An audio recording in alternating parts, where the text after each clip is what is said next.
Today we're going to discuss the violence that outbroke overnight in Azerbaijan and Armenia. So we still don't know who caused the violence, but we need to firstly discuss who are Azerbaijan and Armenia. These are two former USSR states located in a region called Transcaucasia. So Transcaucasia is located between the Caspian and Black Seas. And the reason they've been fighting, well, we don't know who instigated the fighting at this occurrence, but historically they've been fighting since the breakup of the USSR, with the rationale being a piece of land called Nagorno-Karabakh. Nagorno-Karabakh is internationally recognized as being a part of Azerbaijan, but it has a lot of ethnic Armenians, and the government of Armenia has been both officially and unofficially supporting these ethnic Armenians to secede, to form their own country of Artsakh, which is, I'm sure you could guess, Baku, which is Azerbaijan's capital. They aren't too thrilled with this. So it's caused countless violence over the years. The last major outbreak of violence was in 2020, which ended in Azerbaijan winning the war officially. And ever since, the two heads of Armenia and Azerbaijan have been meeting semi-regularly in Brussels to hash out an eventual finalized peace deal. In fact, they just met 2 or 3 weeks ago in Brussels. So this outbreak of violence, and it just makes it all the more surprising.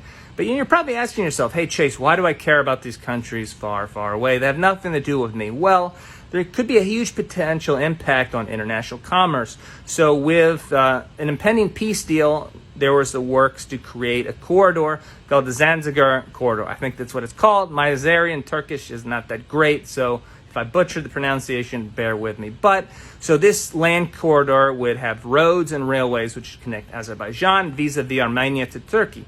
Well, why does this matter?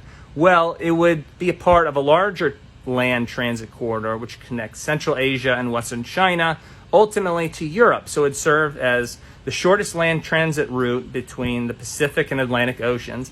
It would allow transit to just bypass Russia altogether, and would significantly expand land transport and logistic routes throughout Eurasia as a whole, which just has huge economic potential, especially considering a lot of the Central Asian states, their economies have been kind of stymied by the fact that they're landlocked. They don't have ocean access. And if I'm sure you know, maritime trade and shipping, that's how everything gets around these days. So if you're not near an ocean, you're kind of screwed.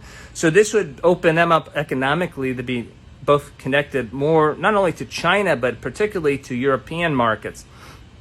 And then secondly, this huge energy potential for Europe, again benefiting a lot of the Central Asian states, which haven't really been able to get their energy to Europe except through pipelines under Moscow's control. And Moscow's been putting a squeeze on a lot of these countries.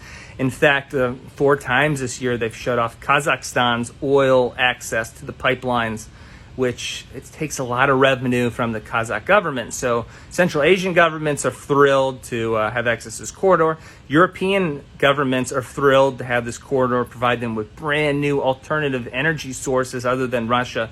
So this war, if this violence, if it expands into a further escalation of an actual war, could just throw the Zangezur corridor out the window and just trash everything, which has huge economic impact, and development potential would be ruined throughout Central Asia, or at least put on hold till a later date.